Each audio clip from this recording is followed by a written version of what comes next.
I am determined that the public of the United Kingdom should not have to wait until the end of the inquiry for all the answers to their legitimate questions and concerns, and that any recommendations that may reduce suffering in a future pandemic are published as soon as practicably possible. I have received written submissions from several of the core participants to this module for today's hearing. I am very grateful to them, and I have read them very carefully. I will bear all the submissions very much in mind. It means that those who are making oral submissions need focus only on the matters they wish to highlight this morning. Mr. Tom Paul, King's Counsel, lead counsel to the inquiry for this module, will now explain in detail the issues for me to consider today. Mr. Paul. Bore da. Good morning, my lady. Can you hear and see me? I can, thank you. This is the second preliminary hearing in Module 2B, the first one having been held on the 1st of November, some 4 months ago. By way of reminder for those who are watching and listening, Module 2B is looking at core political and administrative decision-making relating to the management of the pandemic in Wales, primarily the key strategic decisions taken by the Welsh Government. I don't propose to reintroduce the core participants or their legal representatives. There are 9 core participants in Module 2B, and all are legally represented. Written submissions for this morning's hearing have been received from 5 core participants, namely COVID-19 Bereaved Families for Justice Cymru, John's Campaign and Relatives and Residents Association, the Trades Union Congress and the Wales Trades Union Congress, Disability Wales and Disability Rights UK, and the Welsh Government. We are extremely grateful to them all for having provided us with their observations and insights, and also for the brevity with which they have done so. After my submissions, your ladyship will be hearing submissions from the following core participants in the following order. COVID-19 Bereaved Families for Justice Cymru, represented by Bethan Harris. John's Campaign and Relatives and Residents Association, represented by Adam Straw, King's Counsel. The Trades Union Congress and Wales Trades Union Congress, represented by Samuel Jacobs. Disability Wales and Disability Rights UK, represented by Danny Friedman, King's Counsel, and the Welsh Government, represented by Ruth Henke, King's Counsel. Before turning to my substantive submissions, may I start by briefly explaining the arrangements for this morning's hearing. These proceedings are being recorded and live streamed to other locations. A transcript of what is being said at the hearing will be made publicly available on the inquiry's website in due course. As is always the case at hearings like this, matters may be mentioned of a potentially sensitive nature. To cater for this, the broadcasting of the hearing via the YouTube feed will be conducted with a 3-minute delay. That feed can therefore be paused if anything unexpected is aired, which should not be.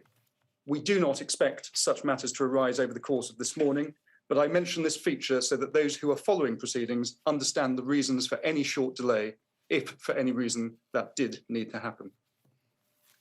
I propose to first say something about the inquiry's evidence gathering. Since the last preliminary hearing, a great deal of work has been done, and at very considerable pace indeed. As of yesterday, the Module 2B team had issued 84 formal requests for evidence pursuant to Rule 9 of the inquiry rules to entities, persons, and organisations in Module 2B alone. A further 73 requests have been made jointly with other inquiry modules, and 39 Rule 9 questionnaires have been issued to members of the Welsh Technical Advisory Group and its related subgroups. As explained at the last preliminary hearing, the Rule 9 requests are formal requests for documents and, in many cases, witness statements. Most are long and complex, particularly in the case of the key decision makers. To give a sense of the breadth and width of the inquiry's reach, the Rule 9 requests include the following organisations: the Welsh Government, the Chief Medical Officer for Wales, the Office of the Secretary of State for Wales, the Technical Advisory Group and CEL, the Welsh Local Government Association, the Welsh Trades Union Congress, Public Health Wales, the Children's Commissioner for Wales, the Welsh Treasury, the Health and Social Services Group, the National Police Chiefs Council, the Office of the Domestic Abuse Commissioner for England and Wales, the Office of the Victims Commissioner for England and Wales, the Intensive Care and National Audit and Research Centre, the Ministry of Justice, the Crown Prosecution Service, HM Courts and Tribunal Services, UK Statistics Authority and Office for National Statistics, Equality and Human Rights Commission in Wales, the Office of the Older People's Commissioner Wales, the British Medical Association, Liberty, Justice, the Education and Public Services Group, the Welsh Government Transport Group, the Chief Executive of NHS Wales, Care Inspectorate Wales, and 12 Welsh Government directorates.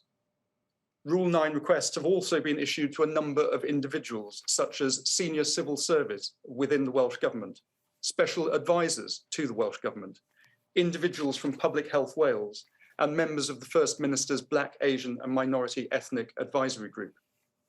Further requests for witness statements from Welsh Government ministers, including the First Minister, are due to be issued within the next few months. Those witnesses involved in core decision-making within the Welsh Government will be asked to disclose to the inquiry key emails and correspondence relevant to the issues addressed in their witness statements, as well as any informal or private communications about the Welsh Government's strategic response to the pandemic. It should also be noted that Module 2B, in conjunction with Modules 2, 2A and 2C, has issued over 73 Rule 9 requests to organisations and bodies representing at-risk and vulnerable groups within Wales, as well as organisations representing those with protected characteristics. To date, entities and organisations representing the following groups have been written to: women, Black and minorities, children and young people, those affected by health inequalities, those suffering from mental health issues, older people, disabled people, workers groups, health professionals, the bereaved, LGBTQI, the traveller, gypsy and Roma community. In answer to a concern that has been expressed in submissions made on behalf of the TUC, the 2B module team is confident that the evidence elicited from the Rule 9 requests that have been issued will reflect the particular experience of at-risk and vulnerable people in Wales. In our CTI note issued to core participants in advance of this preliminary hearing, we asked core participants to propose the identities of individuals and organisations to which further Rule 9 requests might be issued. Some core participants have very helpfully done so, including COVID-19 Bereaved Families for Justice Cymru, John's Campaign and Relatives and Residents Association, and the TUC. All of these suggestions are receiving active further consideration. At this stage, I make 3 comments on the suggestions which have been made. First, some core participants have provided details of experts in various fields. The suggestions that have been made are all very helpful and will be considered.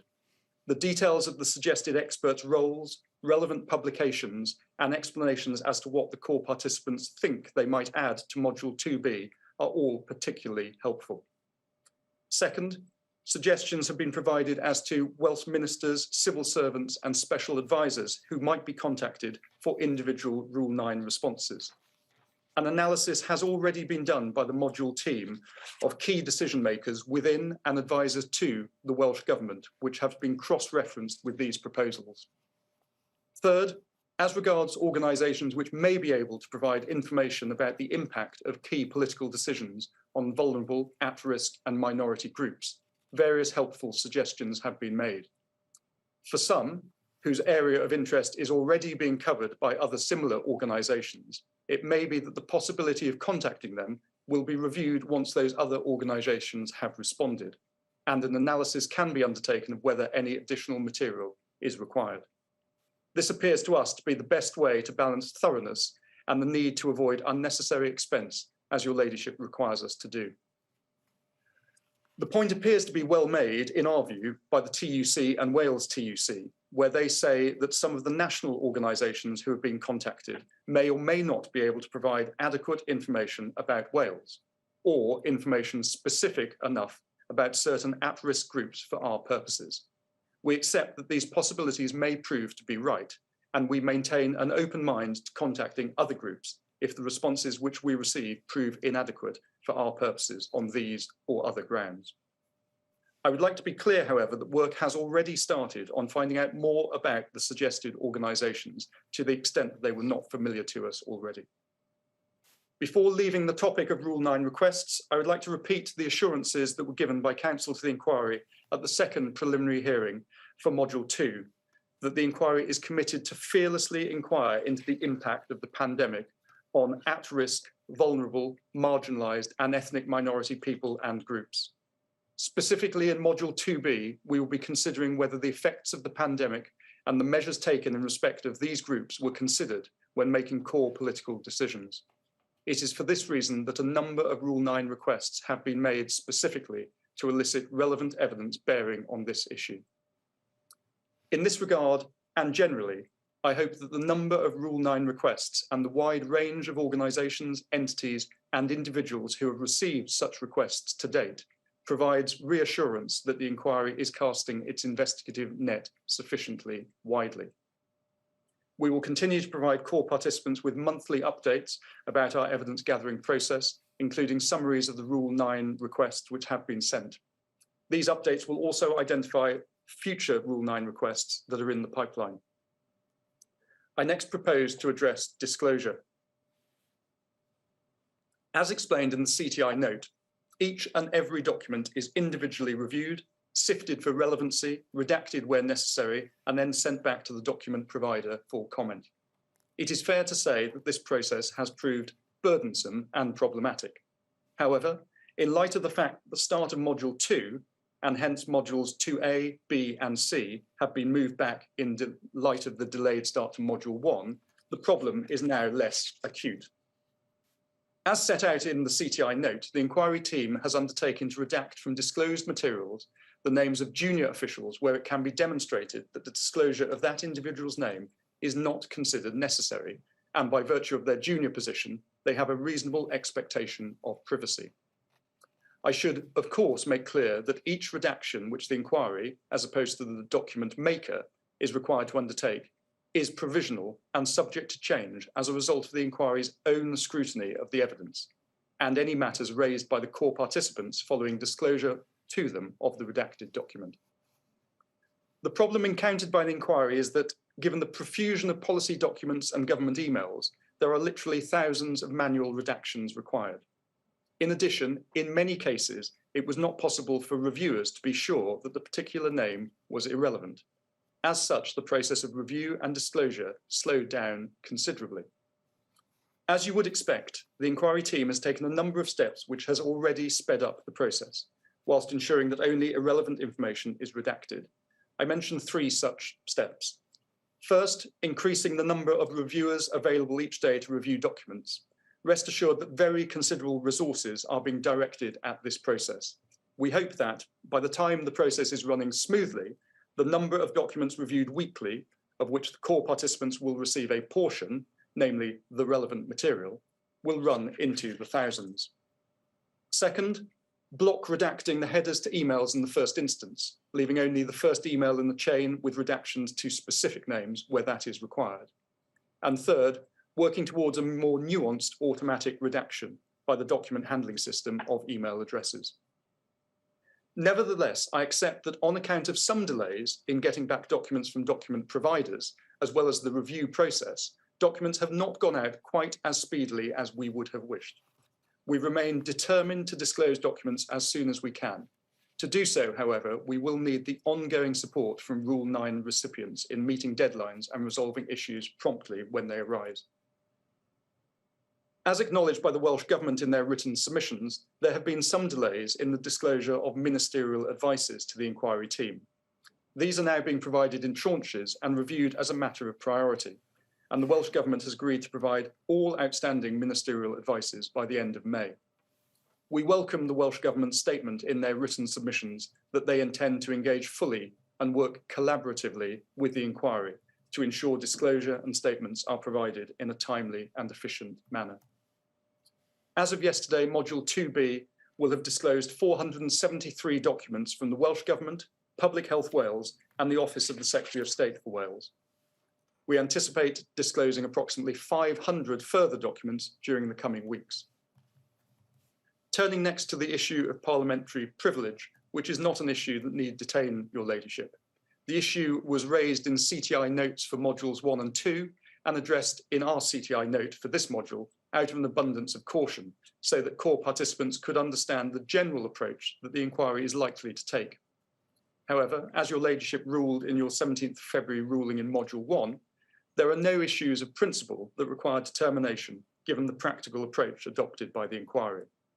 Before leaving the subject, I would like to thank John's Campaign and Relatives and Residents Association, as well as Disability Wales and Disability Rights UK, for their helpful submissions on the exceptions to the rule against the use of parliamentary materials in legal proceedings. I'm also glad to see that they agree with us that there are no issues at this stage that require determination. I turn next to experts. Draft expert reports which cover material relevant to Module 2B have been received from Professor Ailsa Henderson and Professor Thomas Hale. Professor Henderson's report deals with political structures for devolution within the UK and mechanisms for intergovernmental decision-making between the UK government and the devolved administrations during the pandemic. Professor Hale's report deals with international data relating to the pandemic. Both draft reports are receiving consideration from the inquiry legal teams. A further draft report with relevance to Module 2B, instructed by Module 2, has been received concerning decision-making structures of the UK government in an emergency. The instruction of a similar report relating specifically to the Welsh government is being considered. A report has also been instructed, but not yet received, on the access to and the use of data by the UK government and the devolved administrations during the pandemic. This report from Gavin Freegard, the former Programme Director and Head of Data and Transparency at the Institute for Government, is due to be received in draft form shortly. On receipt, we will analyse its content for the extent to which it covers Welsh issues, and if necessary, look to instruct a Wales-specific report on this important subject. Following disclosure of the draft reports relevant to Module 2B, core participants will be invited to raise points of clarification or new matters that are agreed by the inquiry to be relevant with each expert. Given the number of core participants across modules 2, 2A, 2B and 2C, it may be necessary for there to be some limitations imposed as to the scope or the number of matters able to be raised by each core participant. The inquiry team will provide further information about the intended process for this involvement by core participants in due course. In the Module 2 preliminary hearing, your ladyship heard submissions about the need for an expert to deal with the issue of structural racism and discrimination. In your 9th of March ruling, your ladyship indicated that it would be appropriate for an expert or experts to provide an opinion on the issue of pre-pandemic structural racism, with the caveat that it is not within the remit of the inquiry to conduct an inquiry into institutional racism. Your ladyship also directed that the inquiry team should look at the same issues relating to other forms of pre-existing discrimination. Our proposal to you, my lady, is that you adopt the same approach to the issue of pre-existing structural racism and other forms of discrimination in Wales. We wish to emphasise, as I indicated earlier, that this is an issue to which we are very alive in this module. Turning then to planning and timetabling for the remainder of the module. At the last preliminary hearing, core participants were understandably keen that we should set out our plan as to when the public hearings in Module 2B would take place. As already mentioned, necessary changes to the timetabling of Module 1 has resulted in the inquiry's overall timetable being altered from our initial projections, and you have already made rulings regarding the timetables of Modules 1 and 2, which can be viewed on the inquiry website. The need for clear planning is appreciated. Therefore, subject to submissions which you may hear from core participant representatives, we propose that the Module 2B substantive public hearings should commence on Monday, the 26th of February next year. It remains our plan that those Module 2B hearings will last for 3 weeks. More precise plans as to which witnesses will give evidence on which days will be announced in due course, when further consideration and analysis of the evidence being gathered permits. We note what is submitted on behalf of the core participants in relation to whether 3 weeks is long enough. Given that the bulk of the documents have not yet been received, and given your ladyship's stated desire to have hearings that are relevant and not undermined by the passage of time, we are loath to suggest an extension in length, given the impact that would have on the rest of the inquiry. I'm sure your ladyship will reflect on what has been said and keep this issue under review. We also note what is said on behalf of John's campaign and Relative and Residents Association regarding the adverse effects of delay. As your ladyship has made clear, you are determined that the inquiry will not drag on. The inquiry is making fast progress with 6 investigations already open and substantive public hearings taking witness evidence starting in June. The inquiry is acutely aware of the need to make timely recommendations, which is why your ladyship has promised to publish regular reports. To this end, it is important that progress continues at pace with the Module 2 teams, assisted of course by the core participants, doing everything they can to ensure that the relevant dates for the Module 2 public hearings are met. As we intimated at the last preliminary hearing, to facilitate access for and engagement by the public in Wales, the substantive public hearings in Module 2B will take place in Wales. Moreover, the inquiry will be supporting the inclusion of the Welsh language in hearings as much as possible by, for example, simultaneous translation facilities. As regards hearing venues in Wales, the inquiry is currently looking into this, but I can assure you, my lady, and in particular those who represent vulnerable or infirm groups, that those discussions will give careful consideration to the need for minimum inconvenience for and any particular needs of those who may wish to attend those hearings. Taking on board submissions made by core participants, in particular Disability Wales and Disability Rights UK, the inquiry is in the process of developing an overall approach to reasonable adjustments in a systematic manner.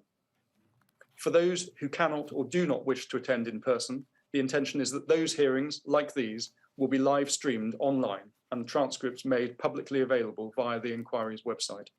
The inquiry will also be able to upload recordings of hearings to the inquiry's website and YouTube channel.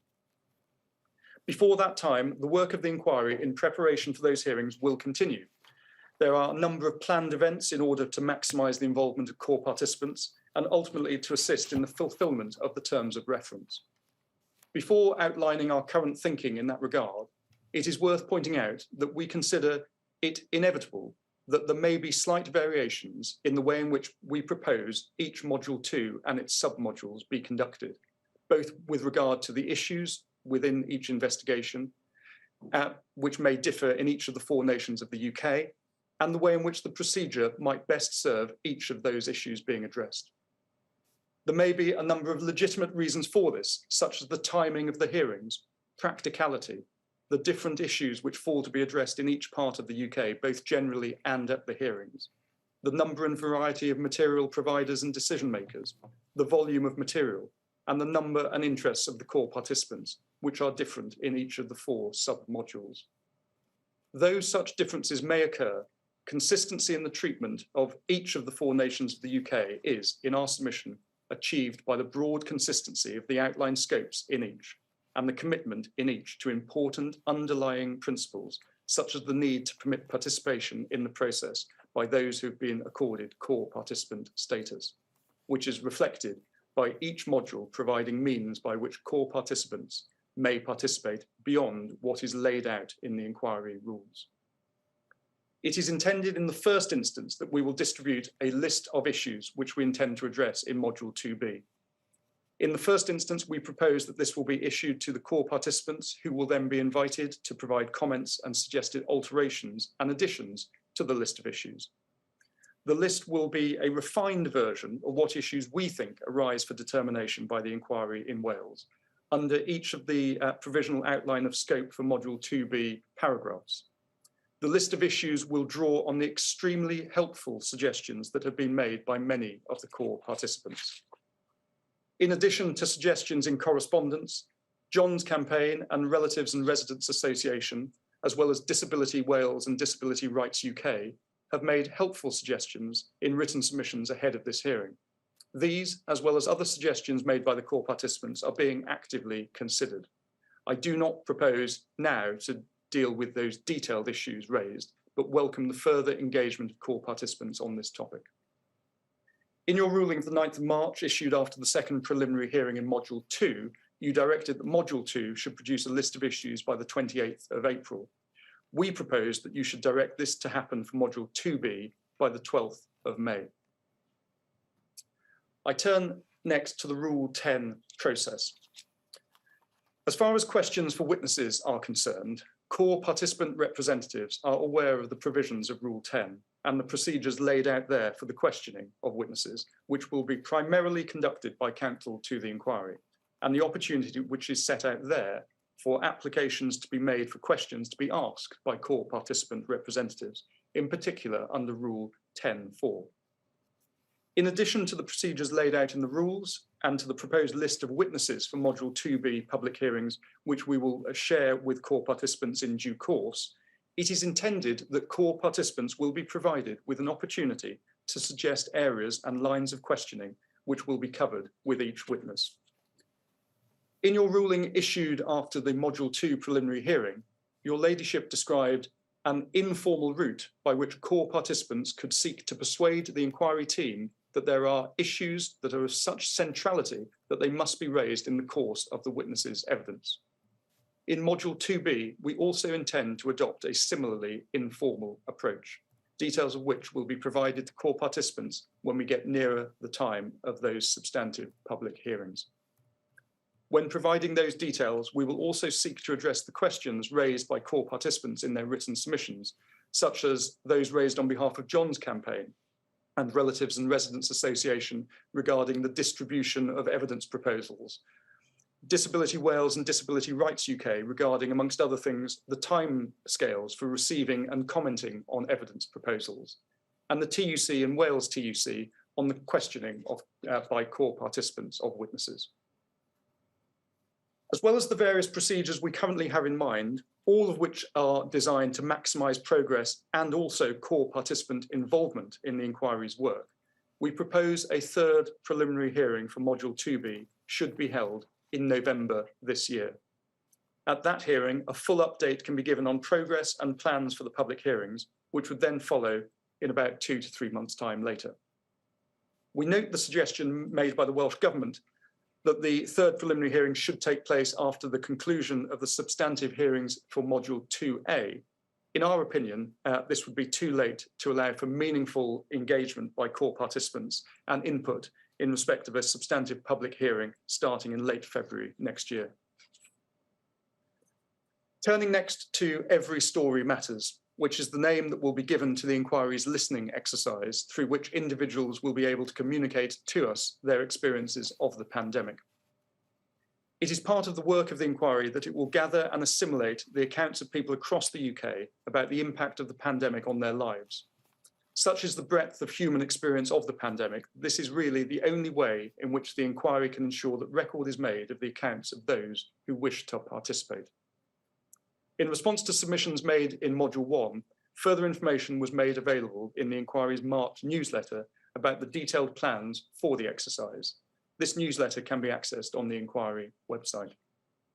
By way of overview, the inquiry has committed to providing different ways for people to share their story, including a web form with a save and come back feature, a phone line, a paper form, and in-person community listening events designed to reach seldom heard or underrepresented groups, attended by, where possible, your ladyship and other inquiry staff members.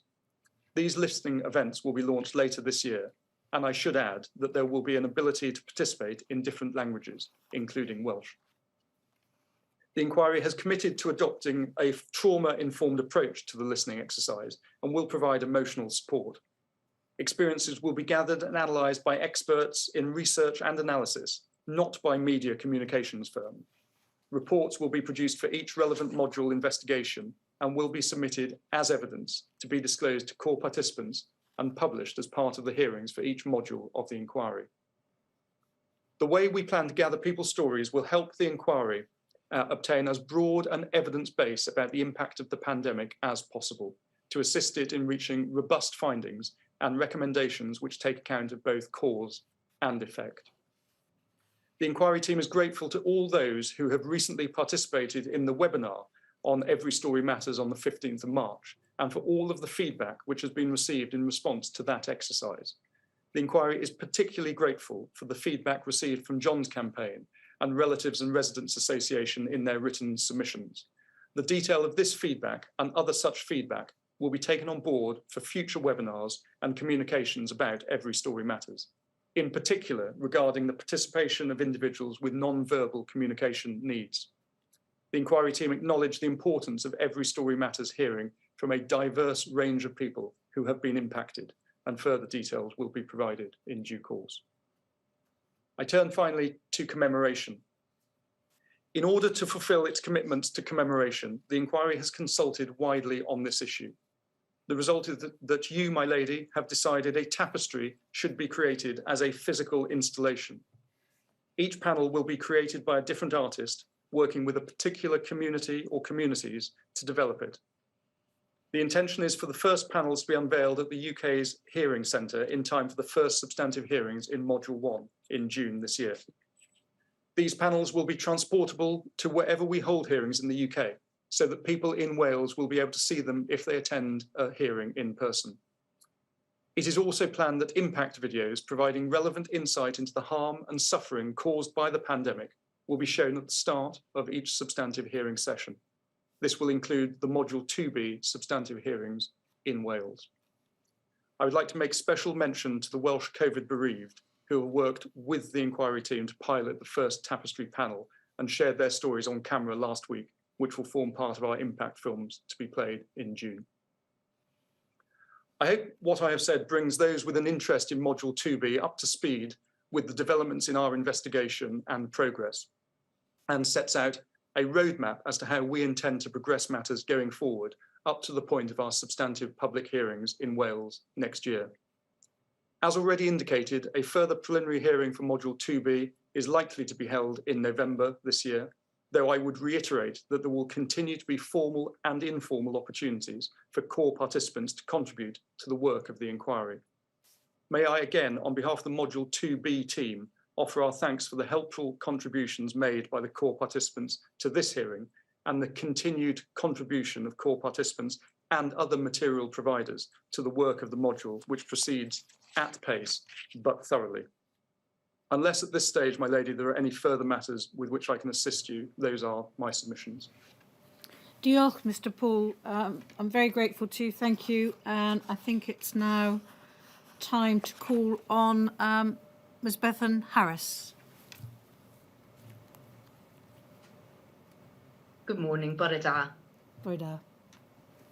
I appear to make submissions on behalf of COVID bereaved Families for Justice Cymru, and I will confirm straight away that I won't be going over the time that's been allocated to me. And if my lady's content, I propose to speak in Welsh initially and then to translate the Welsh language part of my submissions into English and then to continue in English. Thank you. Fel y gwir y cadeirydd, grŵp ydi Covid Bereaved Families for Justice Cymru gyda ffocws yn gyfan gwbl ar ymgyrchu dros a rhoi llais i rhai mewn profedigaeth oherwydd Covid-19 yng Nghymru. Byddaf yn delio ar testunau canlynol, rhestr o faterion, ceisiadau rheol 9, tystiolaeth arbenigol ac yn fyr y broses o ddatgelu a trefniadau ar gyfer grawdawniadau a delio a tystiolaeth, yn rhannol drwy gyfrwng yr iaith Gymraeg ac wedyn yn Saesneg.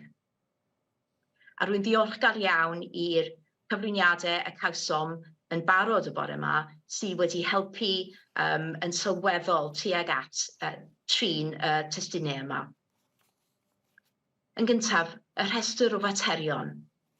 Ac ni wedi clywed y bore yma bod yna fwriad i gael dyddiad heddi pryd bydd y rhestr o faterion ar gael i'r cyfranogwyr craidd, ac ni'n ddiolchgar am hynny.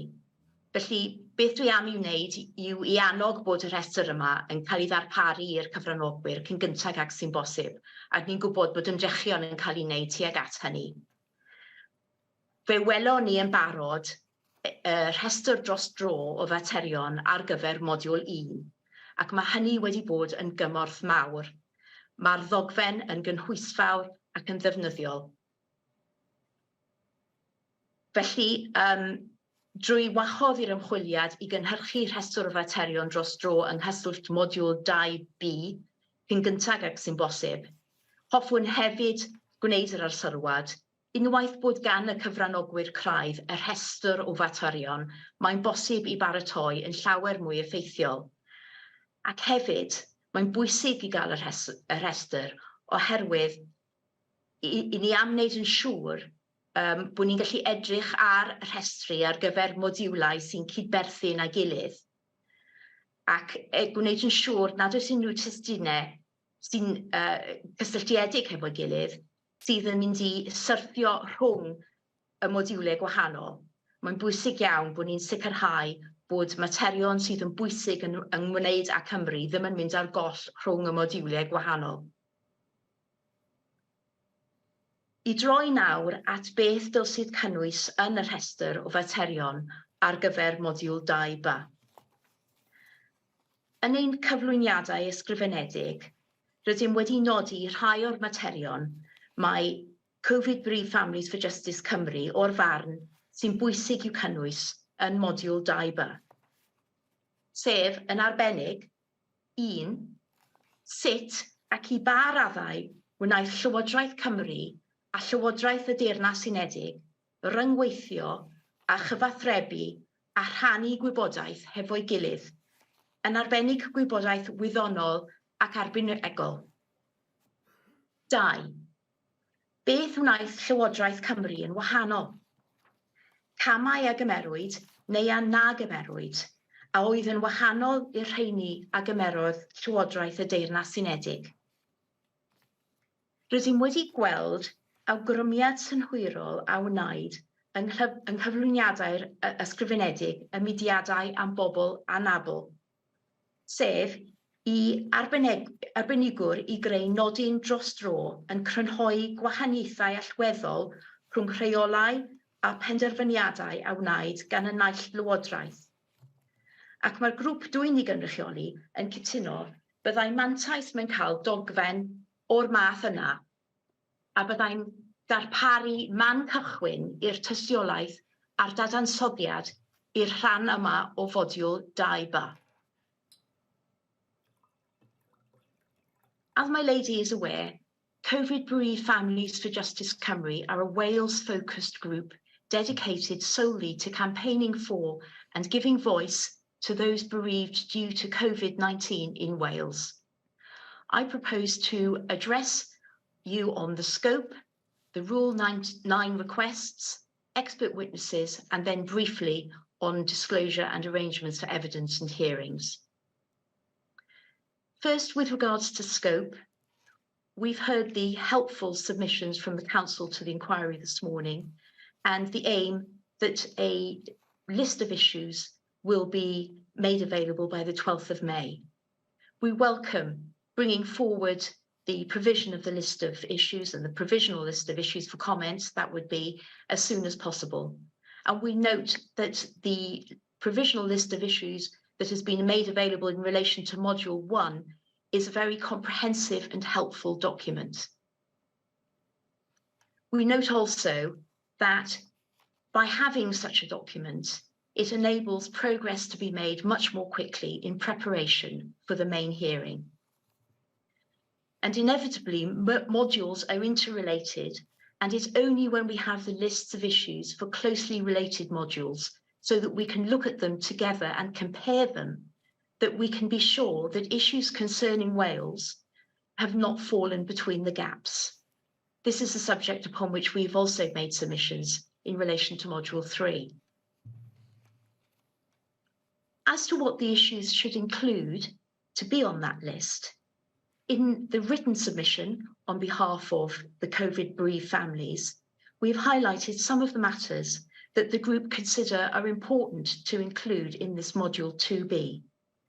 And these are in particular, how and to what extent the Government of Wales and the UK government interacted and communicated and shared information with each other, in particular scientific and expert knowledge.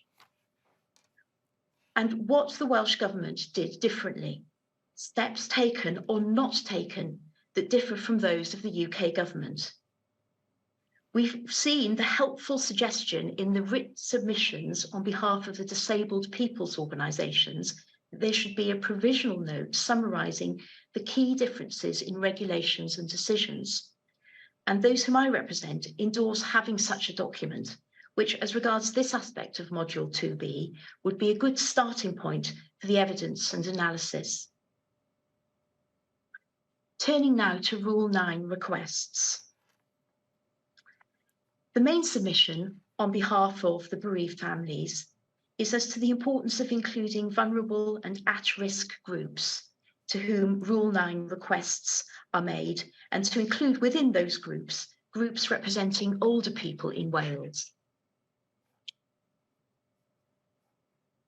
COVID Bereaved Families for Justice Cymru very much welcome that a corporate statement has been requested from the Older People's Commissioner for Wales, and thinks that this will be an important and useful document.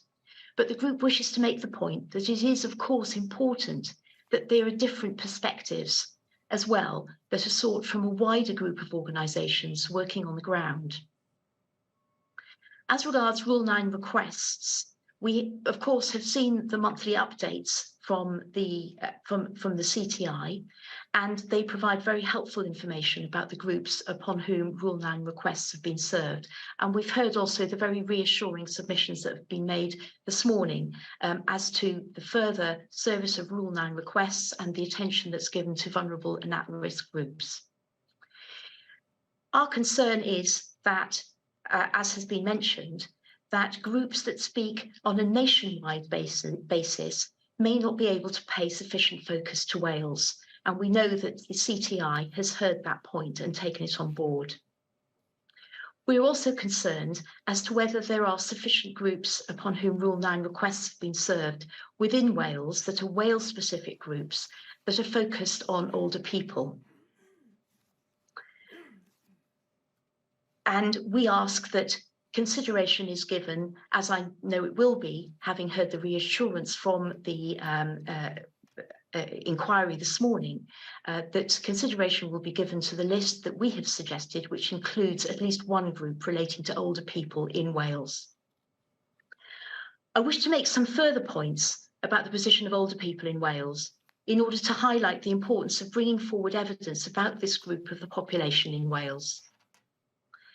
The numbers of older people as a proportion of the population are relatively high in Wales, the group over 65 being over 1/5 of the population, and those over 90 being higher than relatively than other parts in the UK, being 1% of the population. The pandemic had, and the COVID Bereaved Families for Justice Cymru believes continues to have, a disproportionate impact on older people, in particular those living in the relatively deprived areas in Wales. A particular concern of the COVID Bereaved Families group is the extent of hospital-acquired COVID-19 in Wales. And recent data shows that a high percentage of COVID-19 infection in Wales continues to be hospital-acquired infection. COVID Bereaved Families for Justice Cymru are of the view that it's likely that older people feature heavily in that percentage of COVID-19 infections that are acquired in hospitals. For all these reasons, the bereaved families are concerned that the inquiry should have a complete picture of the impact of the pandemic on older people in Wales.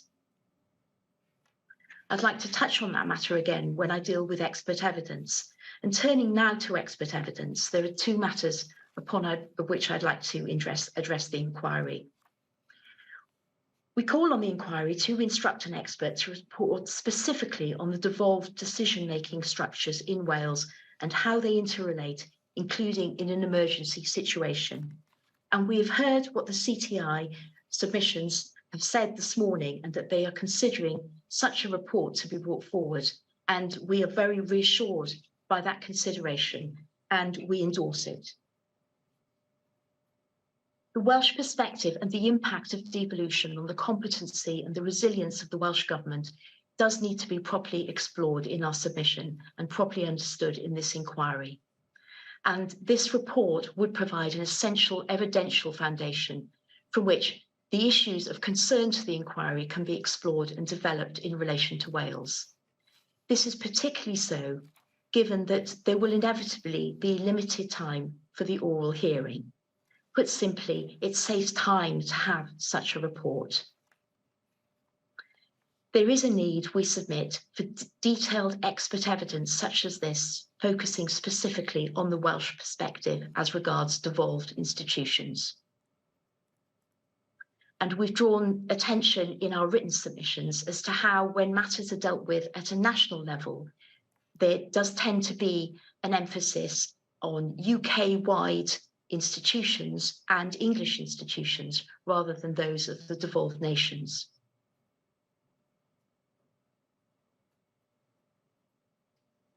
I would like to mention the expert evidence that is to be brought forward in relation to structural discrimination. And COVID Bereaved Families for Justice Cymru welcomes your ladyship's rulings on reporting on structural racism and for the exploration of expert evidence on discrimination on other grounds and on intersectional issues, and endorses the invitation that was made this morning in submissions to the inquiry for there to be a Wales-specific reporting on these issues in relation to structural racism and other forms of discrimination. I would like to address the inquiry specifically with regards to the importance of bringing forward expert evidence with regards to the impact of the pandemic on older people in Wales. This is necessary in my submission in order to understand the characteristics of this at-risk cohort. And it's also necessary in order to have a clear evidential foundation as to the impact of the pandemic on this group. Again, it will save time at the hearing when time will inevitably be tight. It will contribute towards ensuring that matters concerning Wales are properly scrutinised, do not get lost and not properly looked at in the great amount of material that there is to be considered in this UK-wide inquiry, and so that the best time can be made out of the time that there is for the focus on Wales.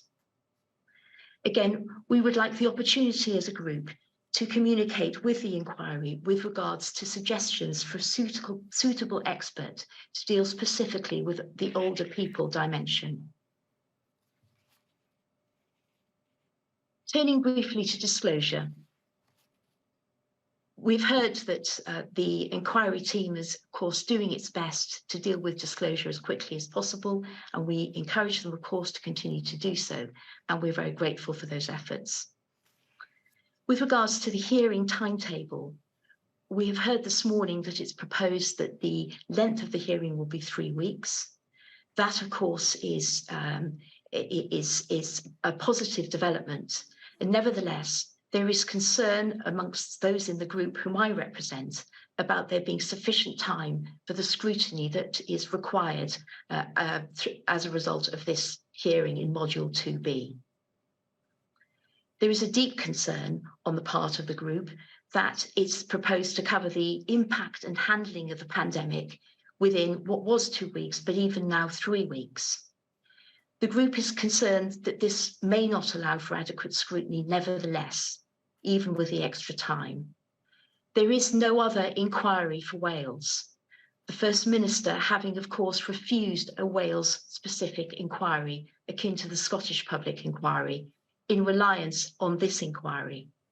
The concern is that the devolved Welsh Government will escape full scrutiny, and we invite consideration of a further extension of the time allocated to this module. We once again would like to endorse and reiterate the suggestion which has been made by the TUC that a short hearing be listed after all the Module 2 sub-module hearings are completed in order to take account of the lessons learned across all the modules. And finally, with regards to hearings, we hear that it is the intention that the inquiry will provide translation facilities into Welsh, and of course, we welcome this. With regards to the evidence proposal and Rule 10, we welcome the process of providing for an informal approach in order to be able to speak to the inquiry team in relation to the evidence proposals and proposed questions. And we note the confirmation that this informal process does not in any way impede the rights under Rule 10.4 to apply to the Chair for permission to ask questions, for CPs to be able to ask such questions of witnesses in their own right. And we submit that this is an important right which serves to increase public confidence in the inquiry. Finally, COVID Bereaved Families for Justice Cymru welcomes the work on commemoration and Every Story Matters, and wishes to reiterate its commitment to assisting with the development of this project. Thank you. Those are my submissions. Deal, Ms Harris, very grateful to you both for your very helpful submissions and for the extremely helpful cooperation members of Bereaved Families for Justice Cymru have been giving to the listening exercise and commemoration project. I hope that those who participated in the filming, which is obviously so important for us, didn't find it too distressing, but you've been giving us great cooperation and we're really, really grateful. Thank you. Thank you. Mr. Straw, I think, next.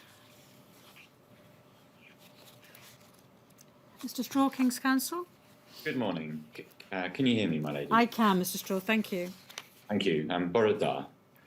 I represent, as you are aware, my lady, John's Campaign and the Relatives and Residents Association, who broadly represent the interests of those in care, their loved ones and their carers. If I may, I propose to address 7 topics and to do so roughly in the order that they appear in our written submissions. The first is the question of timing of the hearing. The inquiry, of course, faces a gargantuan task and has already made extremely impressive progress in its various modules. But I'd like to highlight, if I may, one of the reasons why delay in this area is a concern to my clients. There is a pressing need to make recommendations which concern the care sector in particular. And that's because restrictions and very onerous restrictions continue to be in place in the care sector. And it's very important for the carers, the people who are being cared for and so on, that those restrictions are reviewed and changed if necessary. The next topic is the list of issues. And we welcome Council to the Inquiry's proposals about this, including the date, which is a prompt date of the 12th of May, that the list of issues will be produced. It's important that those are finalised as soon as they can be, because those should be used to inform requests, further requests under Rule 9, requests for disclosure, and potentially decisions about expert evidence. The third topic is a rather longer one. It's the question about additional witnesses and whether additional witnesses over and above the very long list that have been already Rule 9'd by the inquiry should be called.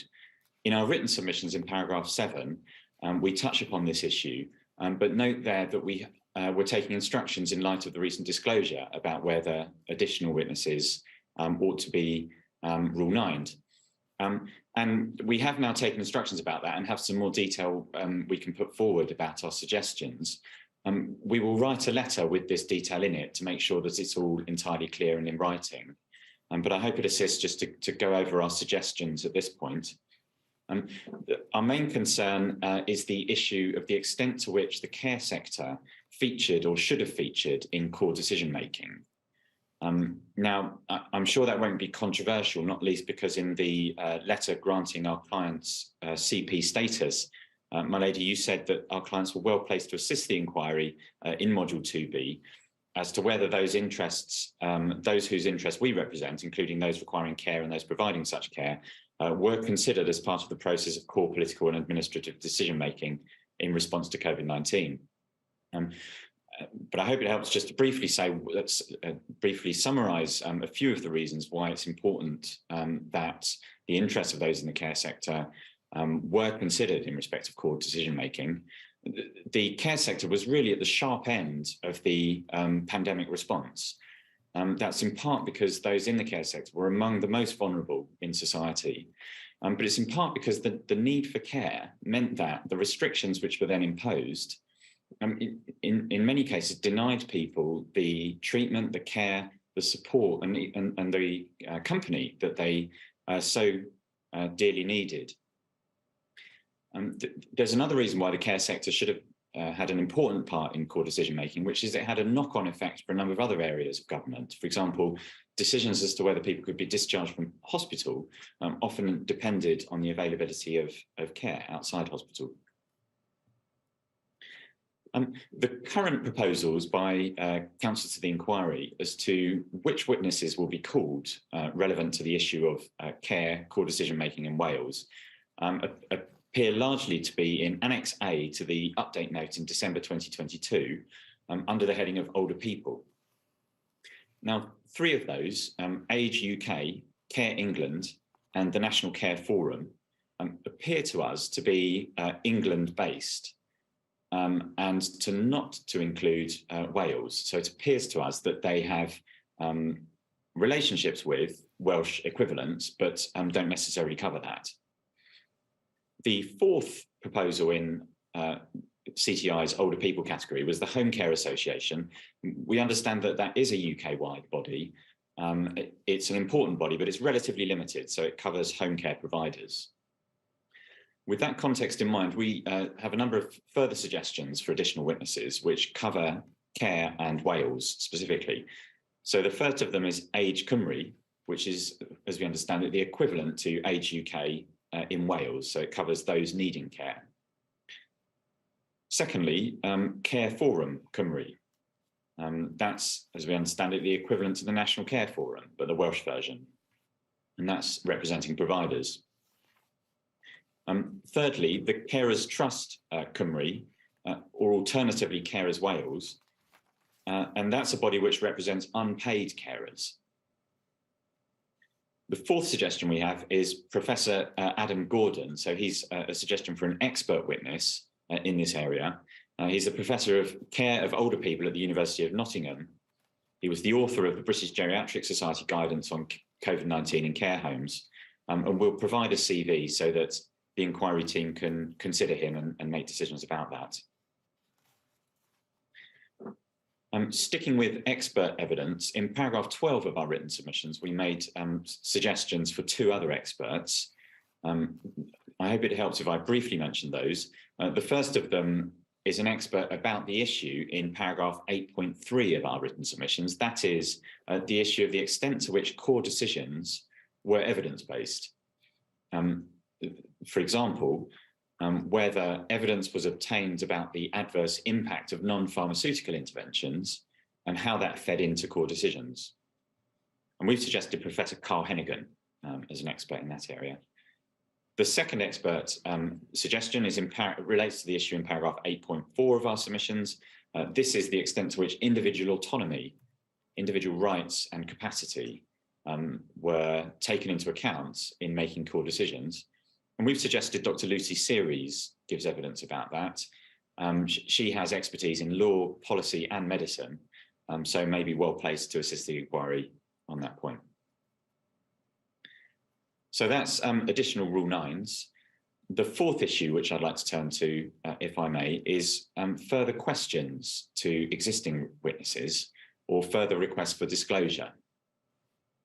Now, we're in difficulty at the moment to identify specific further questions or specific further disclosure, and that's because we haven't yet received the Rule 9 statements themselves or the majority of the disclosure which comes with them. So at this stage, all we've done is put forward some suggestions for general questions, and we've asked the inquiry legal team to consider them and consider ensuring that sufficient witnesses have been asked about them and sufficient questions have been asked. But just to give a couple of examples of those general topics we've put forward, they're set out in paragraph 8 of our written submissions, together with our 15th of February letter. One example is Public Health Wales. So the extent to which advice by Public Health Wales was taken into account in core decision making. And then we give an example about that, which is a particular document where Public Health Wales in July 2021 recommended that care homes no longer should be closed. In other words, the closure of care homes was no longer proportionate. And we give that an example of an issue which we suggest should be explored, the extent to which that Public Health Wales advice was followed in core decision making.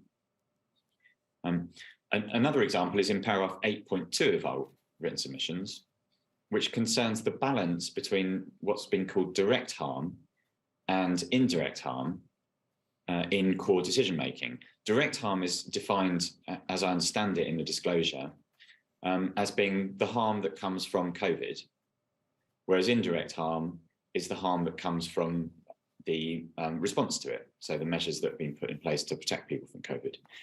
And the issue is, to what extent in core decision making was that balance taken into account? So were there structures in place or systems to help people make that balance? Were there decisions made centrally or policies put in place regarding how that balance should be struck and how it should be analysed? And again, we give an example in our submissions about the care context, again, really the sharp end of decisions of balance made in this field, and suggest that statements are taken and questions are asked about particularly that issue about how the balance was struck. Moving forward, we would be grateful for an opportunity to put forward more specific suggestions to the inquiry legal team about what further questions should be asked and what further disclosure should be obtained. We would be much better placed to be able to do so once we've seen the disclosure and the witness statements, of course. If we do so now, it's likely to lead to duplication.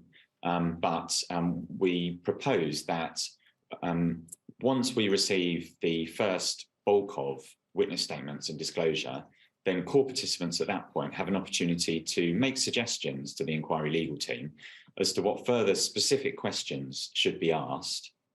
And then it's factored into the timetable, the inquiry legal team's consideration of that matter, any further requests that they decide are appropriate, and then time for the Rule 9 responders to produce further witness statements and produce further disclosure.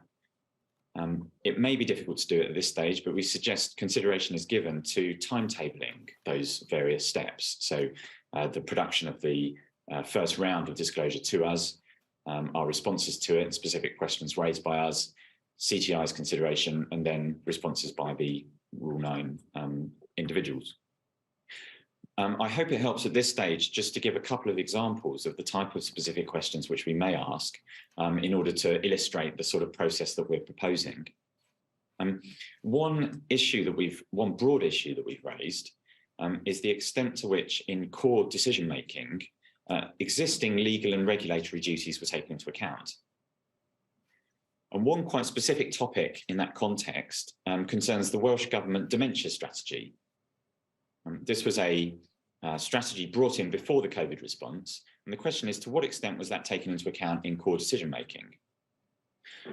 We would seek to ensure that the inquiry has asked the Welsh Government, the part of the Welsh Government that was particularly responsible for the dementia strategy, and as we understand it, that is the Dementia Oversight, Implementation and Impact Group, which monitors the implementation of the strategy. We would seek to ensure that the inquiry has made Rule 9 requests for a response from that group, that the inquiry has asked for relevant documents. So there's a dementia action plan. There was a policy concerning COVID and dementia that was brought in September 2021. There's minutes of the impact group. And we'd also like to ensure that specific questions were asked of the relevant witnesses about this issue. Another example, and I hope this helps to illustrate the approach that we're proposing, is the public sector equality duty. So again, we would want to ensure that questions have been asked of relevant witnesses about whether that duty was complied with, and records of any consideration of that duty in terms of core decision making. There are also likely to be further follow-up questions that we will propose in respect of the witness statements and the disclosure that's ultimately received. And to pick a couple of examples, the disclosure so far contains, in certain respects, some pretty broad brush assertions. So, for example, responses along the lines of "we engaged with stakeholders," Now, if the witness statements themselves are similarly broad brush, then we would invite the inquiry to send further specific questions to those government bodies and others who respond in that way. For example, exactly how did you engage, with whom, and what did you say? Similarly, so far the disclosure contains little about the impact on individuals and how that fed into core decision making. So far it's largely concerns financial or structural issues. Now, we appreciate, of course, that we've had very little of the disclosure that's pending so far, but again, that's an area where if the witness statements themselves are similarly broad brush, then we will invite the inquiry to make specific requests along those lines. So that is the topic of further witness questions. The fifth issue that I hope to cover is the Rule 10 proposals. Thank you for providing us at this early stage with those proposals. It's very useful. In paragraph 13 of our written submissions, we raise a number of questions for clarification as to how that might work.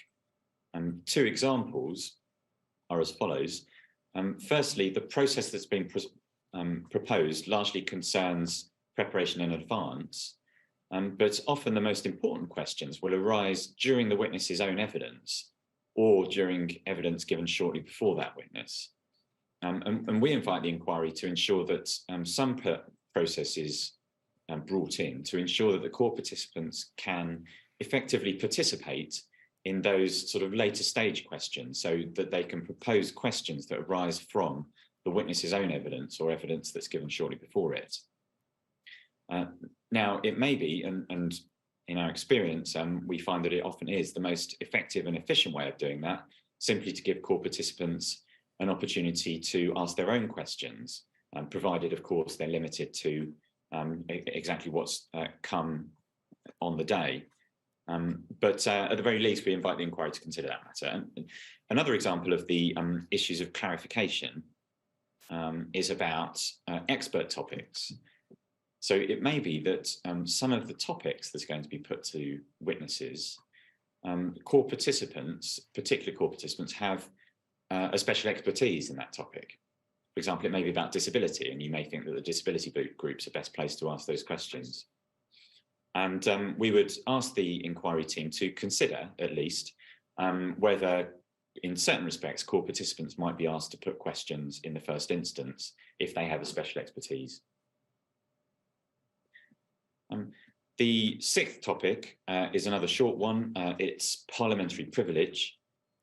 We agree with the approach proposed by counsel to the inquiry, and agree also that no ruling is necessary from you at this stage, my lady.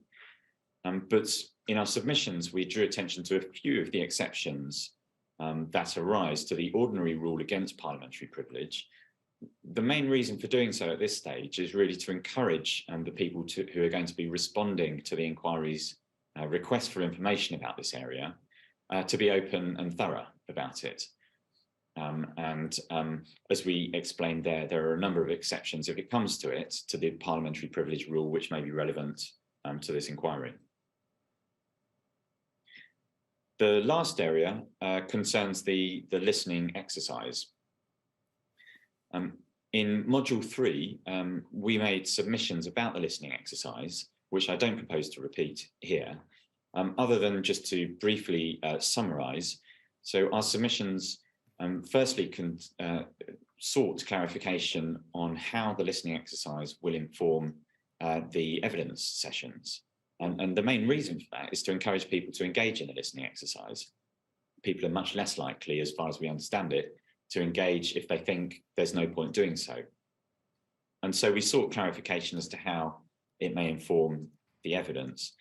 We also sought clarification in respect of reasonable adjustments. So what adjustments are made to ensure that people who have difficulty communicating and understanding can be involved in it. And the reason for raising those points in this module is that, if anything, there's a more pressing need for those changes to be made in respect of this module. And that's because of the timetabling and the hearing here being sooner than that in module 3. As we understand it, the process is that there will be the listening exercise first, a report produced summarising it, and then that will be disclosed to core participants. That would indicate that the listening exercise itself, so far as it relates to this module, needs to conclude within the future 3 or 4 months in order that it can be properly taken into account. And so we suggest that there's a pressing need for those clarifications to be made. That's all I hope to address. Unless there's anything else you'd like me to address, my lady, those are my submissions. No, I'm very grateful, Mr. Straw. Thank you very much. You reminded me of my words when I granted the two organisations you represent core participant status, that they'd be well placed to assist, and that's exactly what they have been doing. I'm very grateful to you for your submissions and their very constructive response. As far as the listening exercise is concerned, may I assure everyone there is very much a point to participating in it. I wish to hear from people, and I wish to bear very much in mind and take into account when reaching any conclusions and making recommendations the experience of people across the United Kingdom of the pandemic. So please reassure those you represent that we are doing everything possible to allay any concerns that core participants may have, and to encourage them to participate in what would be a very, very purposeful exercise. So thank you very much for your submissions. And I think now would be time to take a break. So we shall come back after the break to Mr. Jacobs, Mr. Friedman and Ms. Henker. Thank you.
Apologies for the fact that I forgot to say how long the break would be today.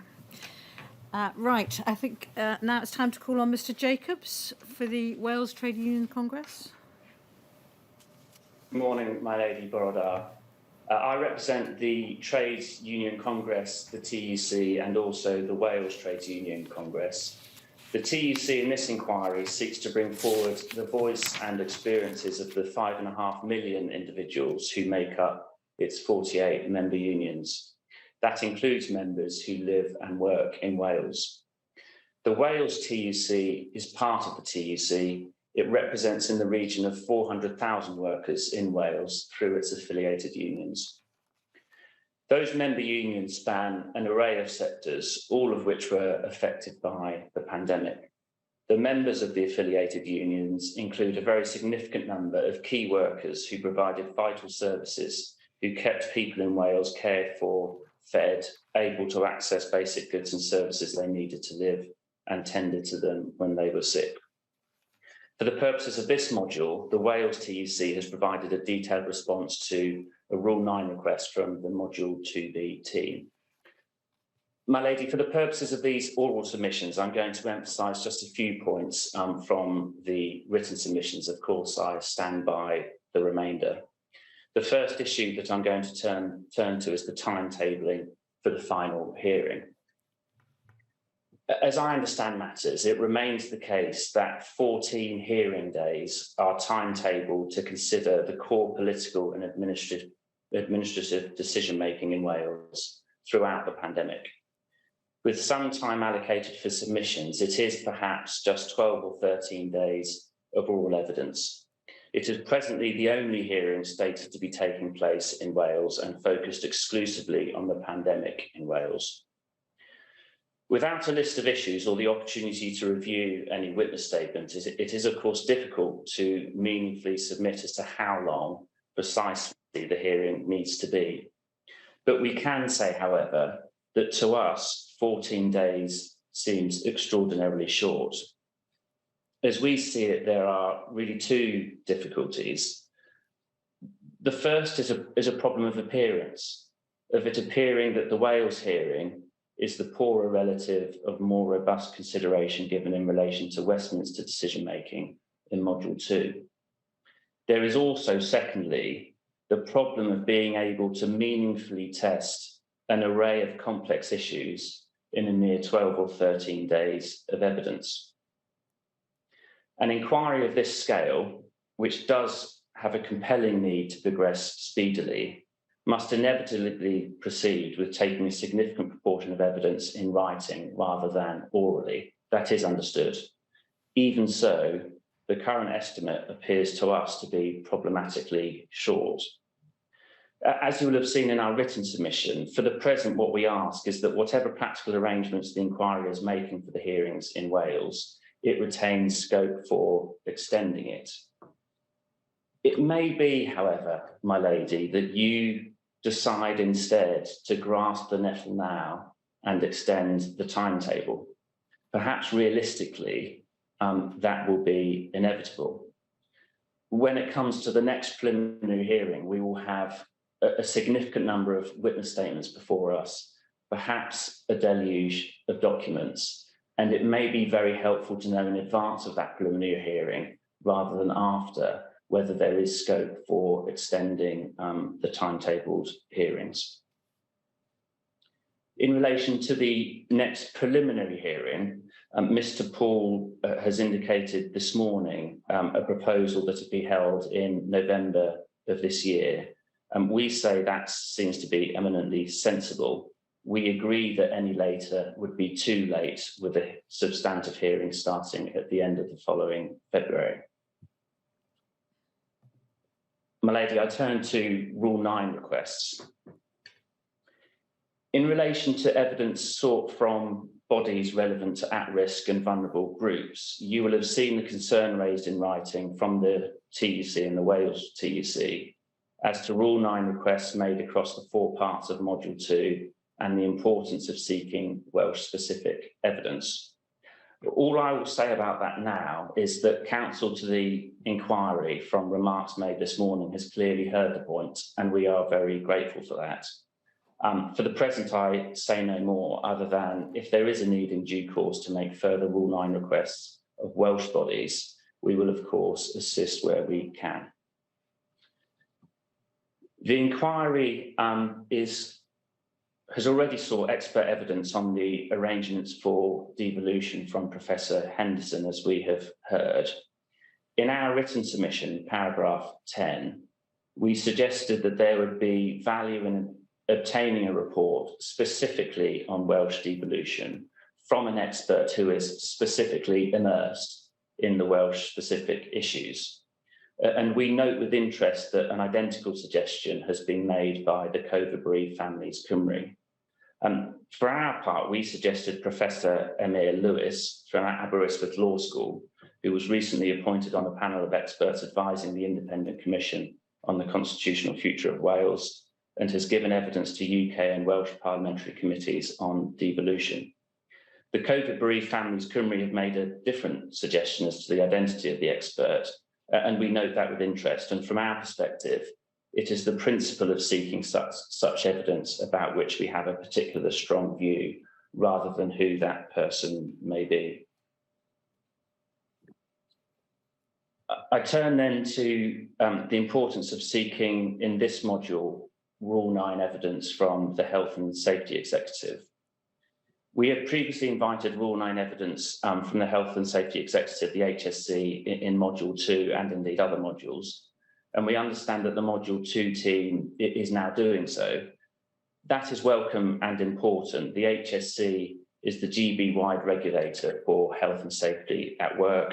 It had a role to play in providing guidance to employers and also in the monitoring and enforcement of workplace safety, including non-pharmaceutical interventions. It is important, however, in our submission that a bespoke Rule 9 request is made of the HSC by the Module 2B team, because the position in Wales does give rise to distinct issues which warrants distinct and separate consideration. The framework for the HSC is different in Wales as public health responsibility is devolved, albeit the HSC has workplace health and safety jurisdiction.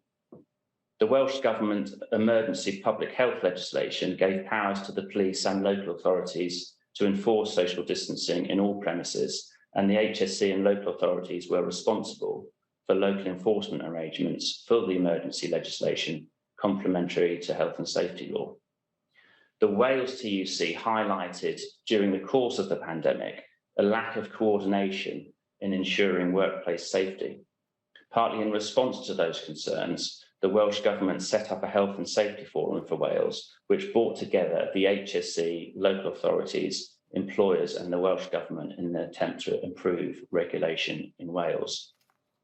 It is important, we say, that we better understand the HSC's decision-making actions in Wales during this period, and of course, its interactions with the Welsh Government, as is the key focus of this module.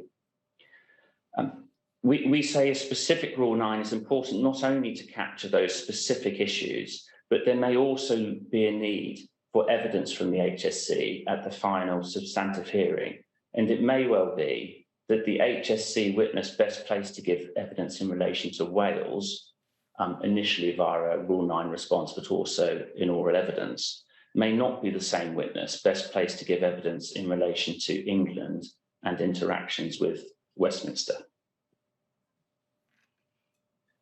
My lady, that's what we have to say about Rule 9's. On the seeking of expert evidence regarding structural discrimination, we have heard an invitation from Council to the inquiry this morning for you to adopt the same approach you have adopted in Module 2 in this module. All I say is on behalf of the TUC and the Wales TUC is that we endorse that wholeheartedly.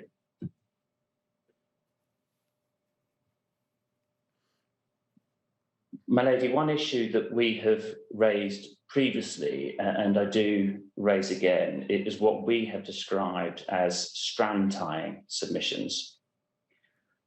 As it appears to us, once the inquiry has heard the evidence in modules 2, but also modules 2A, 2B and 2C, there may well be a need for a short strand time hearing, either to hear evidence where issues have cropped up and or for submissions. And Ms Gallagher addressed you on those in module 2A, and I'm not going to repeat in full what she said there. What we invite is that the inquiry should keep in its plans provision for such a hearing to be facilitated. Finally, my lady, and briefly, the listening exercise. The short point is that we strongly endorse the importance of the listening exercise, and we wish to put that on record. It will be important that the listening exercise captures the experiences of those at work during the pandemic, and both the TUC and the Wales TUC stands ready to assist in that regard. My lady, unless I can assist further. No, thank you very much indeed, Mr. Jacobs, and thank you also for the support that you've offered the listening exercise, and I know that we should be calling upon offers of assistance of that kind, so thank you very much indeed. Mr. Freedman, King's Counsel. My lady, we act for Disability Wales and Disability Rights UK, and this is their first appearance in Module 2B, and can we thank Mr. Paul, King's Counsel, and his team for the way they have updated us and welcomed us into this part of what is a unique four-nation inquiry process. As we did with Scotland last week, can I briefly summarise some Welsh reference points that provide an initial route into understanding how the risk to disabled people was governed during COVID? My lady, you and your team must adopt many lenses to scrutinise the events this inquiry is tasked with exploring. We speak for a particular but essential lens because of the triple jeopardy that disabled people faced during the pandemic, which was first, far more fatal COVID outcomes, second, being cut off from other acute healthcare and treatment to fatal and seriously damaging effect, and third, the disproportionate impact of lockdowns and related measures. In Wales, the statistics on that triple jeopardy are stark. 68% of deaths from COVID-19 between March and July 2020 were among disabled people. Their exposure was foretold by government studies in the 2 years before the emergency. 39% of disabled people in Wales were in poverty, compared with 22% of non-disabled people. And the poverty rate amongst disabled people in Wales was the highest in all of the UK. There was lower mental well-being among disabled adults. Disabled people face significant barriers in accessing healthcare, including access to health checks, suitably trained staff, and rehabilitation services. Although not its authors, the Welsh Government recognised that austerity law and policy reserved to the UK Parliament had, quote, blighted the lives of disabled people in Wales and had a devastating impact on thousands of individuals, carers, and families. In terms of using human rights approaches to comprehend what occurred in the relationship between the state and disabled people during COVID, we ask you to note that the approach to disability and related rights in Wales is different to the law and policy of the UK government in 4 ways. First, the Welsh Government produced a framework for action on independent living in 2013 and updated it in 2019, which sets out how it plans to fulfil its obligations under the United Nations Convention on the Rights of Persons with Disabilities, the UNCRPD. You know something similar has been done in Scotland. However, Wales is the only part of the UK where codes of practice issued under the Social Services and Wellbeing in Wales Act 2014 require local authorities to have due regard to the UNCRPD when exercising their functions in relation to disabled people and their carers. Secondly, the obligations under the convention that disabled people must be included in law and policy making to collaborate in their co-design and co-production was accepted by the Government of Wales prior to the pandemic. It also finds statutory expression in the Wellbeing of Future Generations Wales Act 2015 that requires public bodies to adopt an integrated, inclusive and collaborative approach to service delivery. The Welsh Government sees this as an obligation to focus on giving people and communities a voice in how their services are provided. Thirdly, the Welsh Government, like the Scottish Government, but not yet the UK Government or Northern Irish Government, has formally supported the social model approach since 2002 and reaffirmed its commitment to it in December 2022. In the words of the Disability Rights Task Force, it seeks, quote, solutions to challenge the structural, physical, and attitudinal barriers that disabled people face. Structural discrimination is therefore taken as a given, and its recognition an essential condition for change. Likewise, intersectional understanding is accepted as a necessary discipline by the Welsh Government, declaring in terms that it is very important that disability action policy is closely linked to other aspects of equality, including other protected characteristics as defined by the Equality Act. And it goes on to add, and perhaps most importantly, issues relating to income and poverty. Fourthly, the mitigation of inequalities has been fashioned into legal duty prior to the pandemic. The Future Generations Wellbeing Act of 2015 placed on a statutory footing a set of wellbeing goals that includes developing a more equal Wales, defined in Section 4 of the Act as a society that enables for people to fulfil their potential no matter what their background or circumstances, including their socio-economic background and circumstances. Since March 2021, Wales has brought into force Section 1 of the Equality Act 2010 that mandates public authority attention to the desirability of exercising relevant functions in a way that reduces inequalities of outcome resulting from socio-economic disadvantage. During these four features together, my lady, we provisionally suggest to the inquiry that there are lessons from and for Wales. There is a body of law and policy concerning human rights, equality and well-being in Wales that distinguishes it from the other four nations, including that it not only recognises the value of disabled people's lives, but is mindful of some aspect of asset redistribution to enable those lives to better. We will urge the inquiry to ask what difference this made and how it might make more of a difference if scaled up into a UK-wide integrated focus on securing the resilience of disabled people in future emergencies. For its part, Disability Wales recognises the efforts of its government, but equally draws attention to the gap between rhetoric of national policies and what happens on the ground. The deficiencies of engagement, planning, data collection and austerity economics, especially at the local level, all played their part in Welsh disabled people's triple COVID jeopardy. We commend to the inquiry what is said in the Welsh Government Commission report, Locked Out, Liberating Disabled People's Lives and Rights in Wales Beyond COVID-19. Despite the official recognition of the social model, the report identified a resurgence of medical and vulnerability models that informed the response to COVID. When non-disabled people's experience of normal life came under threat by a pandemic, government and administrative decision-making rapidly became thoughtless about the implications of COVID response measures on disabled people's lives.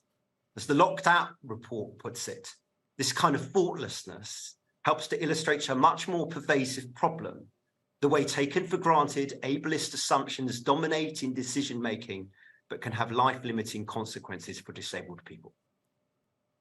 My lady, we've addressed you in Module 2 and 2A hearings on how expertise and experts might be viewed from the point of view of disabled people's organisations. For Wales, we therefore add the following 5 points. First, on present disclosure, it appears that there was no expertise regarding disability present at the Welsh Technical Advisory Group, which advised its government in parallel with SAGE. You have heard that the response to the Rule 9 requests from members are awaited. However, unlike in the other four nations, and more generally for the UK government, the Deputy Minister in Wales convened a Disability Equality Forum which met 5 times in the 4 months following the first lockdown, and which Disability Wales participated in. The disabled people's organisations were also enrolled into a COVID-19 moral and ethical advisory group. Second, we contend that part of the gap in real-time expertise can now be filled with disabled people's organisations. As the updated framework for independent living in Wales puts it, engaging with people is the only way of knowing that services are providing what people need and want and can generate better ideas and more innovative approaches. Disability Wales has taken a key role in that process in its country, and it should be enabled to do the same in this inquiry. Third, we support what other CPs have said, Ms. Jacobs and Ms. Harris and Mr. Jacobs this morning, as to whether the forthcoming reports will need to be on devolution, will need to be supplemented by devolved power experts for Wales as a discrete nation. We welcome Mr. Paul's indication this morning that this is being kept under consideration, and that issue may need to be considered for other sub-modules. Fourth, can we also endorse what has been said by Ms. Harris on behalf of Bereaved Families for Justice as to the need for in-depth focus on older people? And fifth, following the Module 2 ruling on expert evidence and structural discrimination, and as my lady moves towards assembling a small group of experts and thinking about how inequalities impacted on the pandemic response, it may help to bear in mind that in civil contingency theory of the UK government, there is a key principle of resilience. We apprehend that it will feature considerably in government disclosure. We are not against the principle. We just urge you to be wary of how its application can fall victim to ableist and other discriminatory assumptions. That is especially so when it is applied without appreciating the resources, arrangements, and web of social and economic relationships that provide resilience to some, but not other parts of society. Your experts and other lines of inquiry will be helped by seeking to illuminate the distinction between resilience as a concept and a reality. As my lady knows, we have dealt with various process matters in our written submissions and in previous hearings, such that I do not repeat them here. Because time is short and the endeavours of the inquiry are justifiably ambitious, it has been important to highlight some key ideas and documents early. We share them with you and your council because parallel to establishing the mechanics of the inquiry's process must be some understanding of subject matter, particularly so in our client's case, namely the disabling barriers and attitudes that were detrimentally unaccounted for by the non-disabled part of state and society in real time. And in that respect, the inquiry process-related decisions we contend for are those which are made and if necessarily altered along the way with the situation of disabled people in mind. My lady, those are our submissions. Thank you very much indeed, Mr. Freedman. As ever, you make some very important points, and as I think you know, I will very much bear them in mind and keep everything under review. So thank you indeed for your constructive suggestions. Lastly, we turn to Ruth Henker, King's Counsel for the Welsh Government. Bore da. Bore da. Bonydd Ddigas, my lady. These are the oral submissions on behalf of the Welsh Government. The pandemic, as you know, touched the lives of everyone in Wales, our families, our colleagues, and our friends, our communities, and the many families who lost loved ones. On behalf of the Welsh Government, we would like to take this opportunity to express again our sympathy to those affected and to all who sadly lost loved ones. During the pandemic, the Welsh Government took difficult decisions which undoubtedly disrupted and changed people's lives and livelihoods. Our communities and local services suffered, and we are still learning of the impacts not only on the health of the people of Wales, but also upon our young people, our communities, and our businesses. The decisions were made by the Welsh Government to protect Welsh citizens. At the time, the Welsh Government was dealing with a virus about which we knew very little, but where we needed to act quickly. 3 years on, we have greater knowledge and experience. We accept there is a real need to learn from the past to ensure a better future for the society we serve. The Welsh Government is fully committed to this inquiry.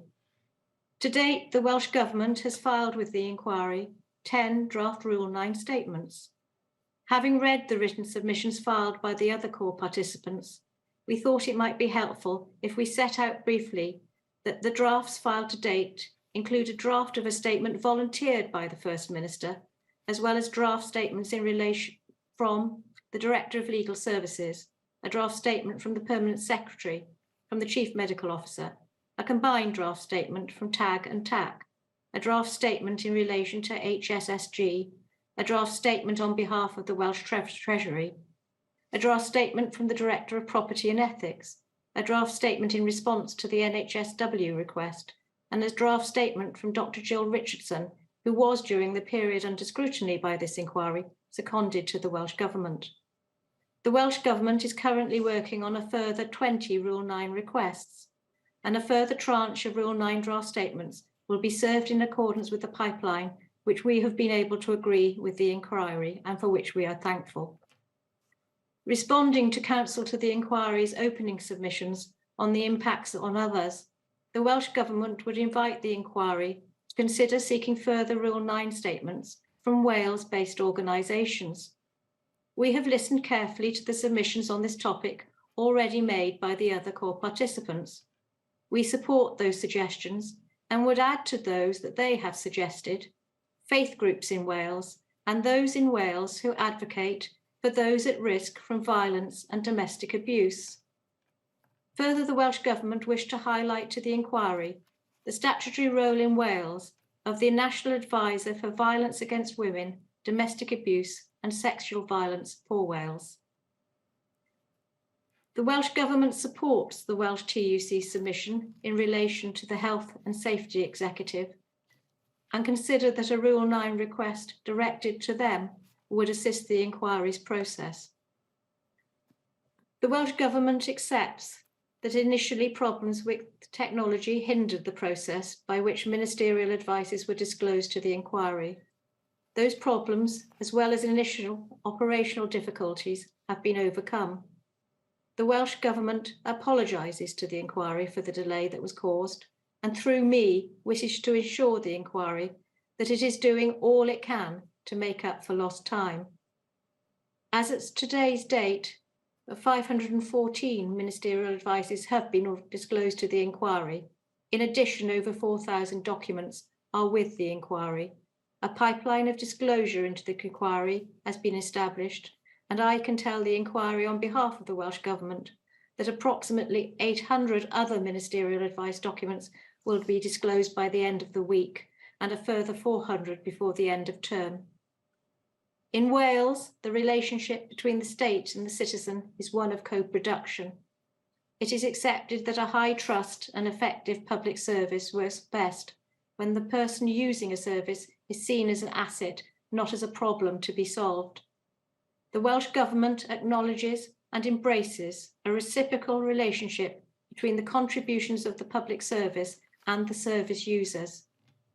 We accept expertise never lies solely on the side of the provider. The Welsh Government in its decision-making draws upon the expertise of lived experience and did so in its decision-making, which this inquiry will scrutinise. The Welsh Government has considered the written submissions of the other core participants, who emphasise the need for the inquiry to have evidence from service users with lived experience as well as service providers. The Welsh Government sees the importance and value of that evidence. We invite the inquiry to further particularise how the voice of service users will be captured by explicitly stating which are to be system-based models and which impact modules, and how the interface between the two will be achieved. My lady, in the early history of the pandemic, it became clear that the majority of measures affecting people in Wales would be made through the exercise of public health powers, and the responsibility for making decisions fell squarely and directly on the Welsh Government. Understanding the Welsh devolution settlement, how it operates in practice, and its impact on the citizens of Wales, is thus an integral part of understanding and scrutinising the decisions made in Wales in response to the pandemic. The Welsh Government looks forward to reading the report of Professor Henderson and welcomes at this stage confirmation that the report is intended to fully and properly reflect the Welsh devolution settlement and how it impacted on the citizens of Wales. In its written submissions, the Welsh Government has quoted the note of the Council to the inquiry that Module 2B has a significant amount of ground to cover during its public hearing and a relatively limited amount of time within which to do so. The Welsh Government emphasises that sufficient time must be allowed to enable the inquiry to do justice to its important work and asks the inquiry to ensure that if extra days are needed, they are made available. The Welsh Government has considered the written submissions on behalf of the Welsh TUC and the Bereaved Families for Justice Cymru, which advocate for a further hearing at the conclusions of Module 2, 2A, 2B and C, and we consider it is well made. The Welsh Government therefore supports that submission. It is important that every opportunity is taken to learn lessons. Turning to the listening exercise, Every Story Matters, and commemoration, the Welsh Government accepts that both are very important. It is important that everyone has the time and space to reflect and remember. The listening exercise and commemorative content, be it online, at the hearings themselves, and in a physical form, must be accessible to all. It must be in a form accessible to those that need an easy reading version, those with visual or hearing impairments, and those who communicate in their own way, and those who communicate in their own language. My lady, finally, diolch am randiw heddiw. Thank you for listening to me today. Thank you. Sorry. No, unless you have any questions for me, my lady, those conclude the submissions. Thank you very much indeed, Ms Henker. And as I've said earlier to everybody else, I will bear those submissions very much in mind when I make any decisions about the future progress of the inquiry. Mr Poole, do you have any further submissions in response? My lady, you'll be pleased to know I have very little to add and seek only to make 4 short points. The first is to reiterate the thanks I extended earlier to all of those who have participated so actively in and around this preliminary hearing. The submissions that we've heard this morning, from our point of view, have all been incredibly helpful and constructive. And we look forward to receiving in particular the letter from John's campaign and Relatives and Residents Association, setting out their further thoughts on potential Rule 9 recipients. The second point concerns what has been said about the length of our substantive public hearing. As outlined earlier, we're loath to request more time because of the knock-on effect that will have to the rest of the inquiry.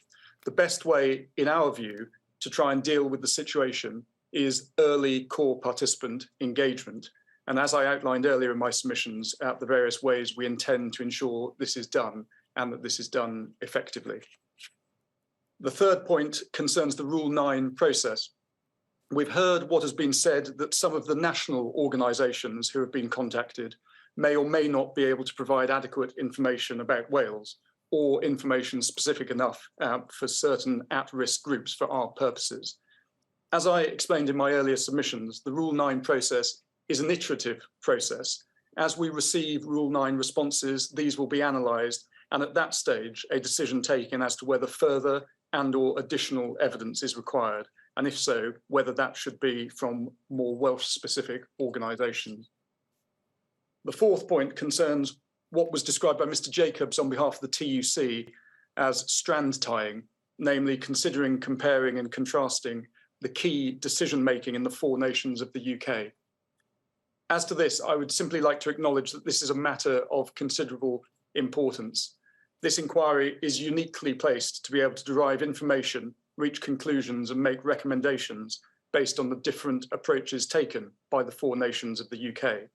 Precisely how we go about this is the subject of active consideration by the inquiry teams for modules 2, 2A, 2B and 2C. And in the usual way, we will report progress in this regard through our monthly updates. My lady, those are the only points I wish to raise by way of reply submissions, and that concludes everything that the advocates this morning wish to put forward.